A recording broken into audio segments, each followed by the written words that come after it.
Hey, I hit the button. Good. Hey, it's Mr. Muffin, MrMuffin'sTrains, Atlanta, Indiana. How are you today? Hey, I'm here at the layout. Today is, what is it? Thursday. Yep. And Wednesday, on Wednesday nights, every week, we have a video conference on Zoom with a bunch of hobbyists in the O-Gauge hobby. And we have guests on there. And I thought you'd like to see one of these. So last night, our show included Harry Hieke, Master Model Railroad Artist, MMRA. It's kind of like a PhD in modeling. And he was on there going through airbrush basics for some of the guys. And while he was doing it, he was weathering one of the new MTH Premier Shays. So let's take a look.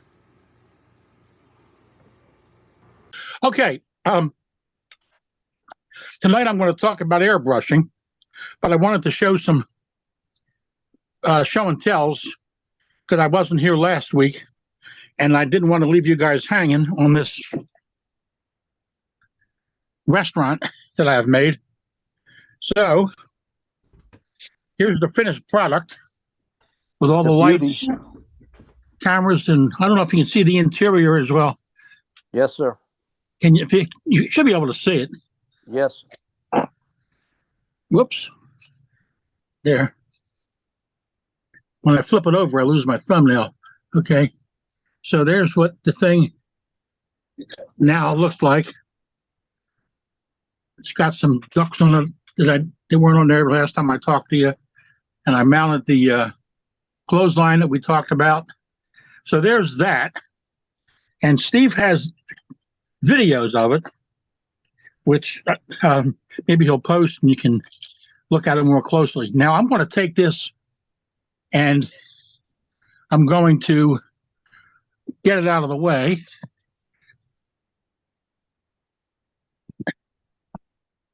I was about to say that your restaurant lights just went out. Yeah, it looks like he got himself flipped around. Yeah.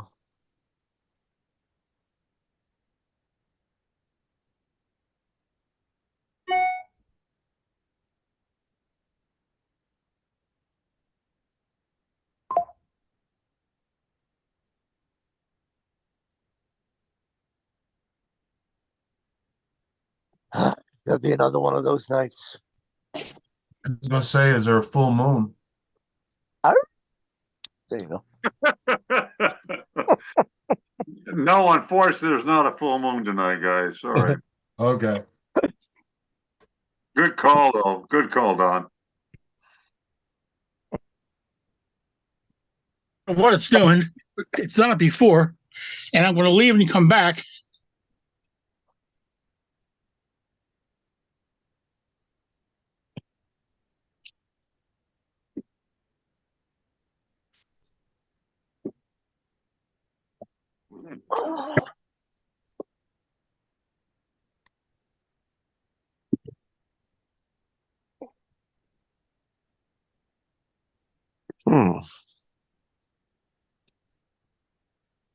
Okay, I just came back. Well, hi there. Hang on. All right. So I'll turn it back over again. I have no idea what this thing's doing. I've done that before. Yeah, it looks okay. Yeah. It gets a different screen.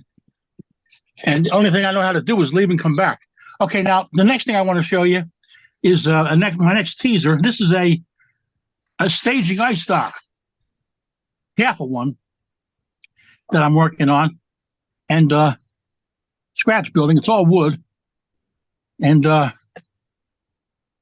it'll service 3 refrigerator cars. I'm about a third of the way through. It should have it finished in a couple of days. And I wanted to show you this as a teaser.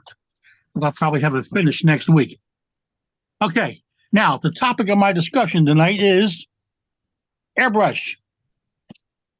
So, an airbrush is not a brush, but it does use air. So here is a broken down airbrush. This is a Pache Model H, as in Harry.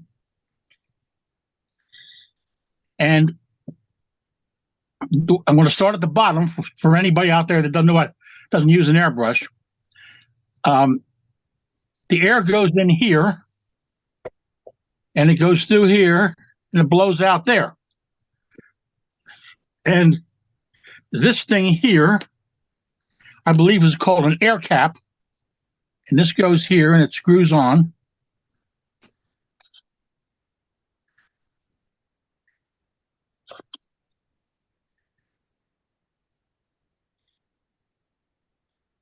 It's kind of like the muzzle of a artillery piece or a tank or something to disperse the air. Now, an airbrush works on the principle, the Bernoulli's principle, which is the same thing that makes an airplane wing lift. The airflow is faster in the top of the wing than the bottom, so a vacuum gets formed and lifts the wing up in the air. And the way an airbrush works is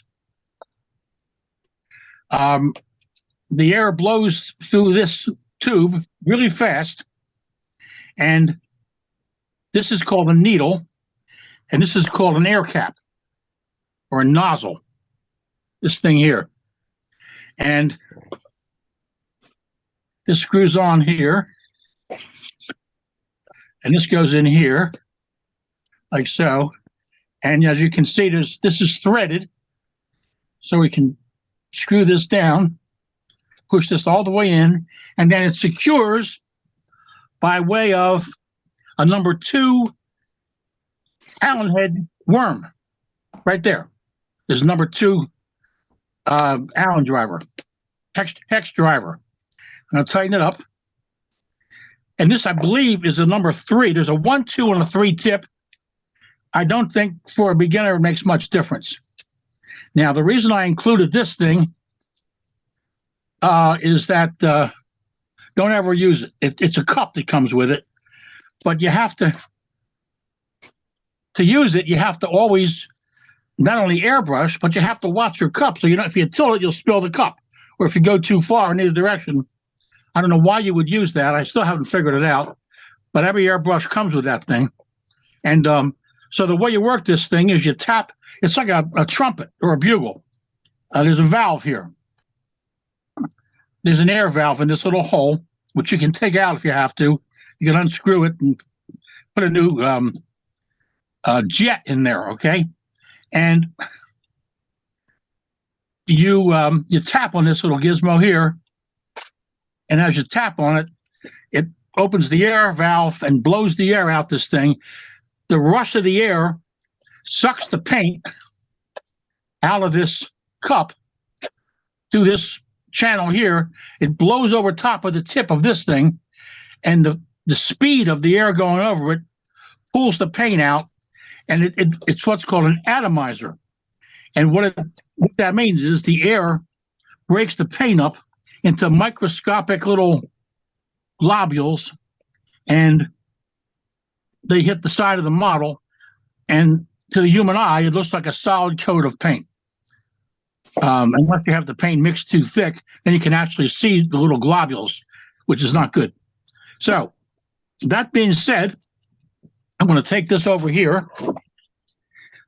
Now, when you clean this thing, this is how you clean it. You take it apart, like I just had all those pieces apart. You dip them in lacquer thinner or acetone or something, and then you force a little piece of wire, which I forgot to do, but you can force the wire through the needle and out the end of. Whoa, where'd that come from? That's not good. But I had that clean. You can use a smaller piece of wire and clean out the parts. Now, the way you adjust the size is by turning this thing. If you turn it clockwise, you get a wider divergence of spray, a wider cone of spray. And if you neck this thing down all the way to the bottom right here, you don't get much spray at all. And so that's how you control it. You can also get a double action airbrush. Well, this is a single action airbrush. You just tap it and it works. That's for dummies like me. A double action airbrush You can press it down, and then you can push it forward and backward, and that further modifies the size of the spray. I've just never felt the need to do that. I can do whatever I need to do with this one, and it just makes things more complicated. It's harder to clean. Now, this comes off. This doesn't do anything with a Pache airbrush. It's just, I guess it's so you get a better grip on it. So there's the rear red thing came off, and you can see there's no opening there to the air or the paint. It's just, I guess it'd be hard to hold without it. So put it back in. So you hold the thing in your hand like so, like you're holding a pencil, and you tap on the little valve with your index finger. Okay? Now I'm going to take this thing over to the spray booth, spray area, and I'm going to actually use it. Okay, now let's look over here. This is a compressor. Senko compressor. I got it from Home Depot, and I'm shooting at about 30 pounds to 40 pounds pressure. They usually recommend 25 pounds pressure. I like to go a little bit higher, and I can control a higher pressure from experience, and I can work faster. Now, this is the airbrush, and I'm going to screw it back on to the hose via the valve there. So now it's hooked up, and I'm going to turn the compressor on. It's called a silent compressor. And I'm going to actually, this is one of Steve's 4-truck Shays. And I'm looking for my bottle that I had planned to use. Hang on. As the compressor is charging up, it'll stop by itself. There it is there. Okay. So I'm going to do two things. I'm going to, this is a 1 ounce bottle, and this is the cap of the bottle. There's supposed to be, there's a gasket in here, cork gasket, to seal it to the bottle. And there's a hole right there. Hang on for a second. I'll show you what to do with that hole.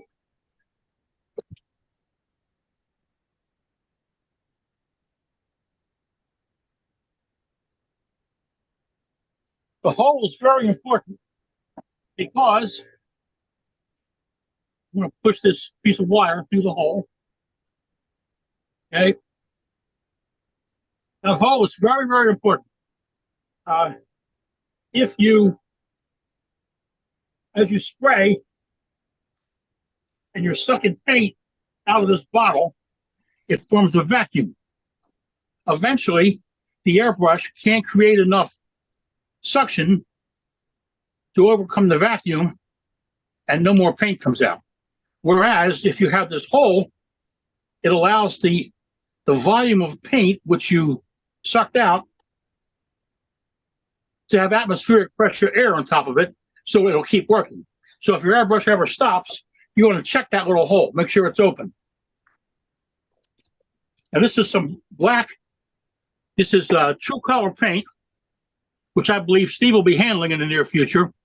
It is part number 010, and it is just gloss black paint. And what I'm going to do is paint that little coal load. As you can see, I added coal to the factory load on this Shay. It's a 4-truck Shay. So, a little bit of, now, this is how much paint I put in there. Now this is, I'm spraying paint now. So we're going to go 1-to-1 with this True Color paint. So I'm going to put some lacquer thinner in and make it a 1-to-1 mixture. I want it to be fairly thick. You can use acetone with True Color paint. And the beauty of True Color is that if I don't use all that black paint, I can put it back in the bottle and use it again. Whereas with scale coat paint, their solvent interacts with the lacquer solvent, and it flocculates the paint, and you have jelly in about 3 weeks, and you can't use it. So we got it mixed up, and now I'm going to spray it. I'm going to test your spray on something. There. Have a nice even spray. And I want to take this brass baffle and I'm going to paint that coal black with the color coal. Oh, okay. But I don't want to get any paint on the side of the model. Not that it would too much matter, because I want to weather this sucker in a few minutes, and I'll show you how I put the initial coat of weathering on there. So there, black. And then I'll turn it around. If the engine and tender weren't permanently connected, I would put it on a bracket and just turn the bracket. But, okay, so now, okay.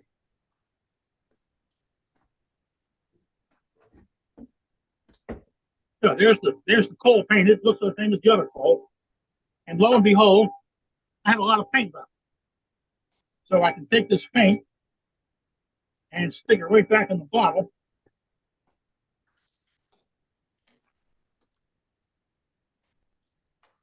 And I know that it'll be good tomorrow. I'm going to put a little bit of lacquer thinner in here to get a complete rinse. There.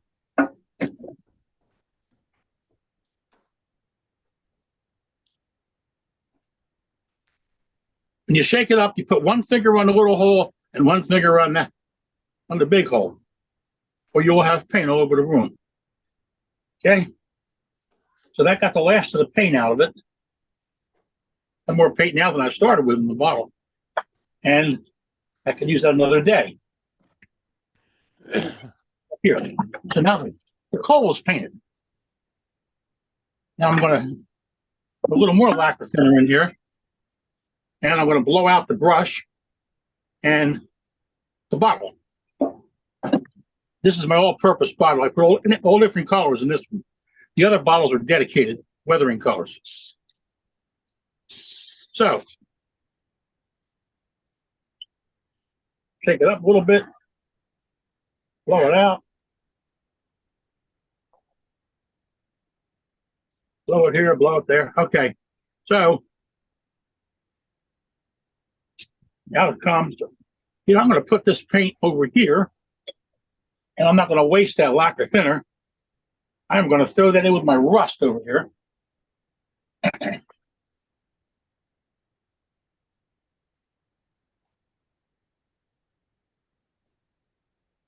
There. So as not to waste the thinner. And I'll put this bottle away for another time, for the next color. So now I've got it in with my rust. Now this gizmo here, what gizmo? This one right here is a paint mixer I got from Micromark. Little spins around, but here it's spinning.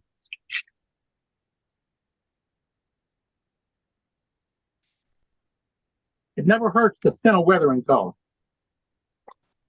The thinner, the better. So there's rust. I'm going to put him over here.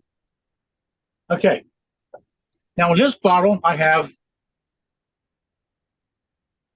True Color Grammy Black, part number 009. 009, Grammy Black. They sell several variations of this. I think they have a flat Grammy Black. I think they have a brushable Grammy Black also. I pick any one I can get. All right, so this one's coming out a lot faster. Now, so I'm going to weather this thing. So here comes the Grammy Black. Now when you weather, You always go from top to bottom. And you always make a uniform coat. There's nothing worse than seeing blotches of weathered paint on the side of a model, which I saw in a catalog the other day, which I talked to Steve about, which I won't mention on the air. So, now I'm going pretty fast. Now I'm tapping this plunger pretty damn fast because I've done it probably a million times. Okay. So here's a nice starting coat of grimy black. Now I'm going to come back on this thing and I'm going to detail weather, but I'm not going to have time for that tonight. But right now, this side of the engine is grimy black. I'll turn this guy around. This side is black. Oh, I'll weather this side now. Now notice I touched it. That's how fast it dries. Because I'm using 40 pounds of air pressure, and it dries instantaneously practically. When you use Harry, can I ask a stupid question? Sure. The paint job of this model looks so pristine. Forgive me for sounding like an idiot. Why would anybody want to change it? Because this is a scale model, and there's a lot of scale modelers out there. And Oh. you want to put it on the shelf and leave it like it is. But to make it look real, to run it, that's what I'm with it. So there I did. Right. Thank you. Right now, it still looks pristine, but now it's just a little bit more like a real engine than a toy. Okay. When I was Gotcha. 4 years old, I had a Scout set. That was the same color as this thing. They didn't weather things back then. They weren't scale. It's come away since 1950. Okay, so here we go. We got this thing, grimy black, and now I'm going to put a little bit of rust on it. So now, you notice as I'm using the airbrush, I'm constantly adjusting this thing in and out. Okay, so now I test spray. Always test spray it. Never hold the airbrush in one position. Never take the airbrush and aim it at a model and point and shoot. You'll have a nice run on your hands, which will be real hard to fix. You always got to keep this thing moving. So you have to experience, you have to practice with it. Now, when you weather the engine, you have to know what an engine looks like when it's weathered. What happens to an engine? And this is the firebox down here, full of what are called stay bolts, and they get rusty because it expands and contracts when they hit it with cold. So that gets a little rusty. The couplers get rusty. Here's the rear coupler. We're going to put some rust on that. And by the way, the couplers are rusty before the customer even buys the engine. By the time the engine gets from the manufacturer to the end user in the real world, it's rusty. That's just the way it works. Some rust on the trucks and the brake shoes. Let me do it so you can see it here. There's the brake shoes. There's the springs. The other beauty of weathering is it draws your attention. So everything's not black, the same exact color and shade. Now there's all different shades on this thing, and your eye gravitates towards those slight deviations, and now you can appreciate the detail better, okay? As a side effect of weathering. Now here's the smoke box. This is a smoke box. And there's 2 rows of rivets. Anything that's got a rivet in it generally got rusty because it expanded and contracted with hot and cold, and it would scrape the paint off, and then rust would form. There's a row of rivets there, there's a bunch of rivets down here in this frame. Cab roof's got a bunch of rivets.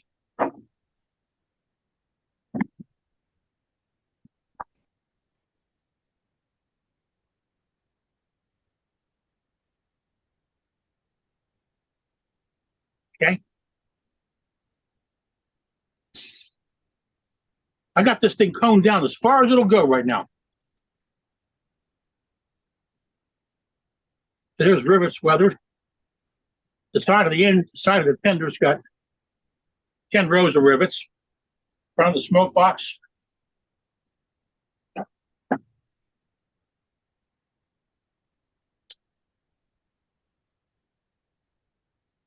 Okay. So that is rust color.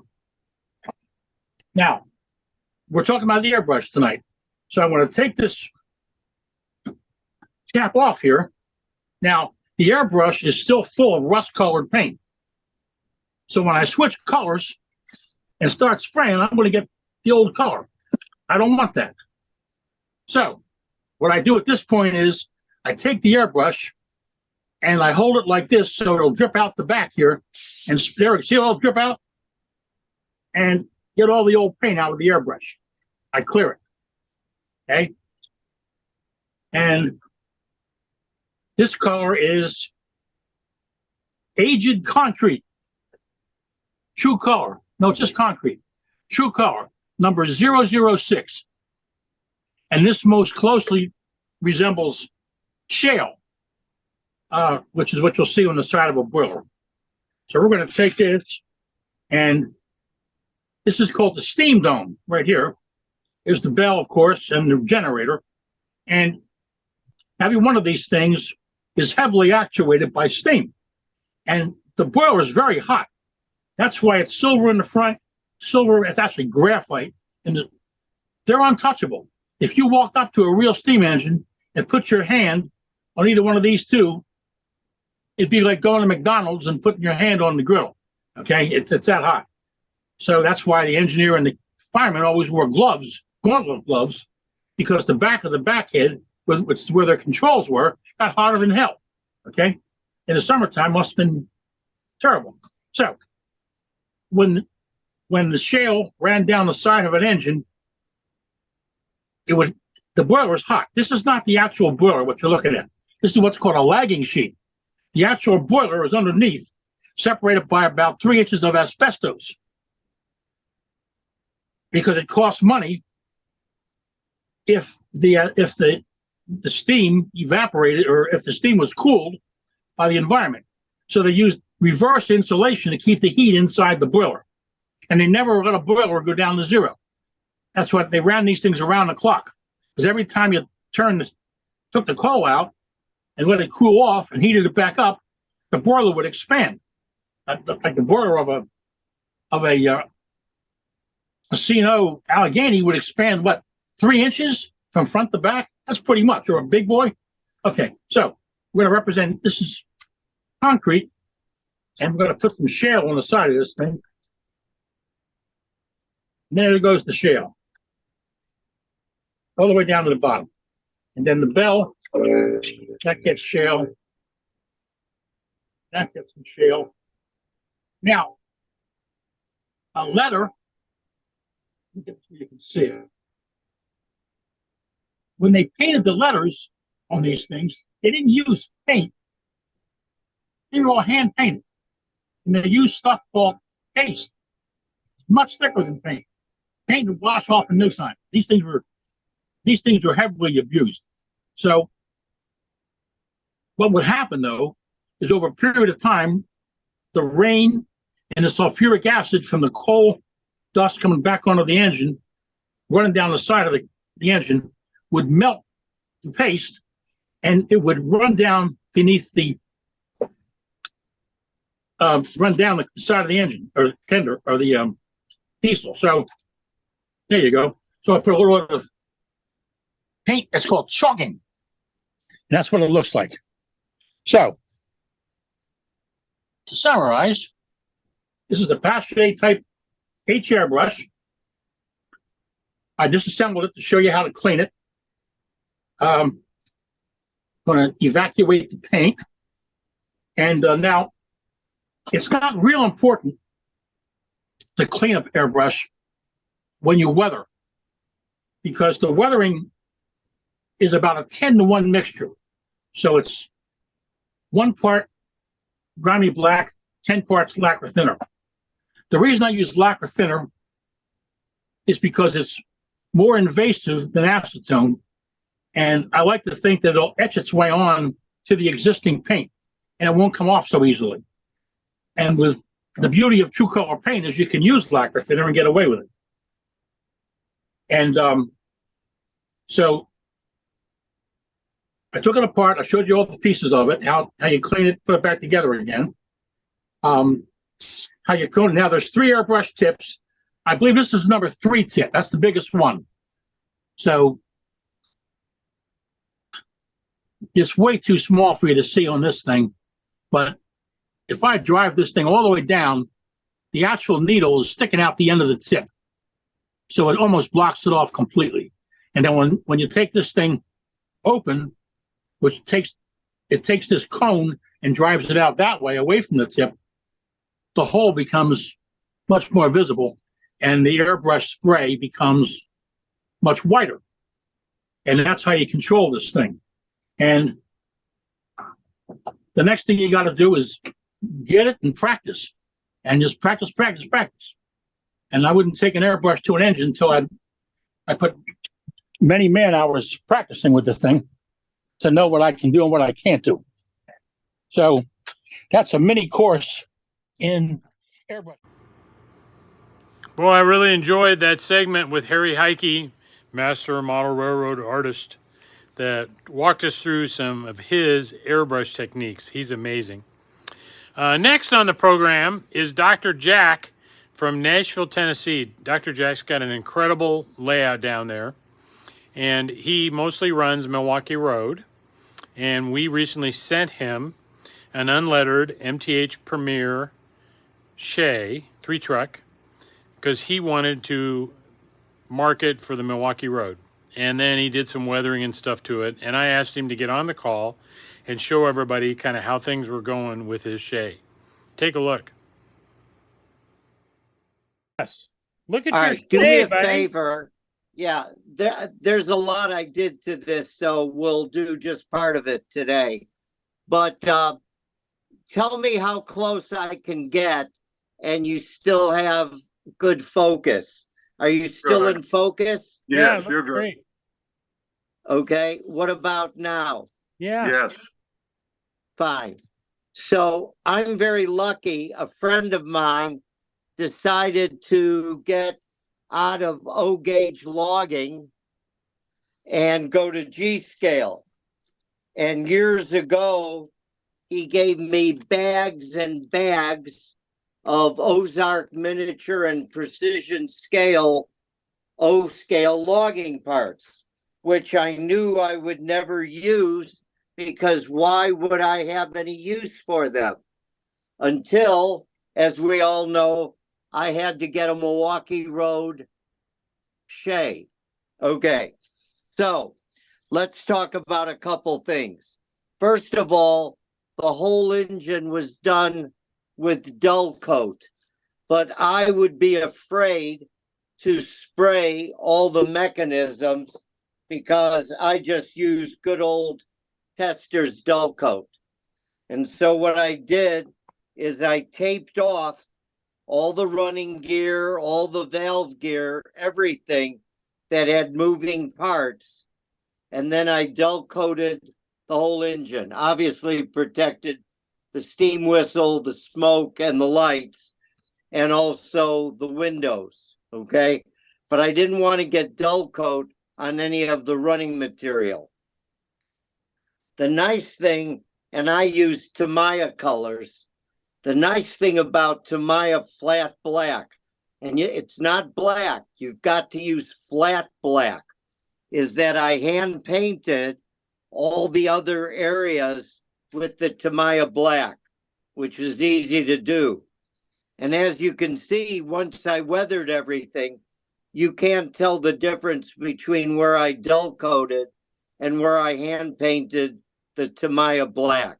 So that was a very safe way of doing this complex engine without screwing up any of the contacts or running gear. After I did that, then I did my usual buff, where I dry brushed everything that I could see that I wanted to do in buff. And then I went over all of that pretty much in a lot of areas with the flat brown. And it just caused everything to highlight. And then I used the good old rust chalk. And the reason I like chalks versus spraying is that I can be so specific. Now, if you have the skills of Harry, you can do all this very detailed spraying, but this is not easy to do. And that's why doing it like here and here, where Harry talked about where there would be some steam dome color changes, by doing that in chalk, I just feel I have a lot of control of what I'm doing. And because it's already done in dull coat, it adheres very nicely. And then the final paint is I want, and I don't even know if it shows up, but I wanted the heads of all the bolts to be a little shiny. And so with the aluminum, I just dry brushed very, very lightly over the bolts, just barely touching it, but not really painting them specifically, just dry brushing so the bolts are accentuated. Now, to get these areas uniformly painted, I actually ran the engine on the track and just did a fairly dry brush and held it on the gears as they spun around, and that covered that. And then the final thing was just doing my usual rust thing. But I don't know, can you see all the little detailed parts on here? Yes. Yeah, Yes, I mean, sir. there's a watering can, a toolbox, an oil can, some chains, a pail. What I love are the saws. There were a bunch of, let me see, I don't know if those are showing up. They were cut out of brass. Does that show up the saw? Yeah. Yes. Yeah. So Yep. here's one that I painted. I mean, my God, this stuff's neurotic. But look at these little saws that I'm putting in a bunch of places, and then also some boxes and stuff. But it really highlights the detail. The other thing nice about Shays, you can go online and there are a million pictures of Shays, and there are no two the same. So I wanted the front to be realistic, and I got rid of the coupler. And I think this shows up the front here, does it? Yeah. Yes. Yep. Yeah. So this is nothing more than one of Steve Nelson's plastic Cobra kits, where this was the top of the doors where the door would unroll. And I cut a piece of it off and then cut out sections of it. And then I made this thing. Now, you could have just as easily ordered a casting for this, but this was pretty easy to do. Then I wanted to be able to do two sizes of couplers. So I made it so a Katie coupler, which a lot of my stuff is, a Katie coupler would fit in the middle one, okay? But then I also made it so that if I wanted to run larger scale, and if you look in the pictures, the couplers are loop and pins, all kinds of bizarre couplers. But I took a number 1 gauge and I just shaved it down and made it a lot smaller, and it fits into the top area so that if I want to connect up with a regular Lionel coupler, I can. And then I added the chains, and a lot of this is just dry brushing, sort of a rust color, and then chalk. But in my hands, when I'm trying to detail something like the the bands on the boiler. I just can't do that with an airbrush like Harry can. And I find if I just dry brush it, it just gives me good detail. And then finally on the pipes, if you look at the real pipes, they're always condensation with white and rust. And so a little bit of this is rust, a little bit of white, just to give it that kind of rusted pipe look. And then again, this was all done with the engine running at slow speeds so I could get it around uniform. Very nice. Oh, beautiful, beautiful little engine. Very Now, Looks great, Jack. yeah, the one thing I have to live with, and we all have to live with problems in life. If you look, the 5 is about 2 microns lower than the 2. And I didn't notice that until I took a picture. So I've decided that when they were putting the numbers on at the Milwaukee Road, Wisconsin shops, they were drunk. The other, and that makes me feel better. There The you other go. thing is, after I put it on, and most of you know, I used the little salvo sets. I don't know how the hell do you say it? Salvo set, to really get the number to fit in. And Steve was nice enough to send me several sheets of Milwaukee Road stuff, so I had a lot of options. The real engine was only a 2-truck Shay, so I just have to adapt to the fact that it's a 3-truck Shay now. But I love it, and the steam whistle is beautiful, and it works extremely well. It's really a beautiful engineered little engine. And then, like Harry talked about, one of the other key things is getting plenty of rust on the boiler sheet here. And that was done with a combination of paint and also chalk, and then the rust coming down from the drain holes. It's a fun little neat engine. Wasn't that segment incredible? Dr. Jack is an amazing modeler. I hope you enjoyed looking at that. We do that call every Wednesday night, 7 o'clock Eastern. If you'd like to join in, you can go to my website, MrMuffin'sTrains.com, and type in chat with the Muffins or chat Muffins in the search bar, and it'll take you to a free product you can buy that will register you for the call, and we will then automatically send you the login instructions to join us. So chat with the Muffins, Wednesday nights, 7 o'clock, Mr. Muffin's Trains, Atlanta, Indiana. Oh my gosh, that's it. So, and I'm going to go back to playing with my trains here. So thanks for watching.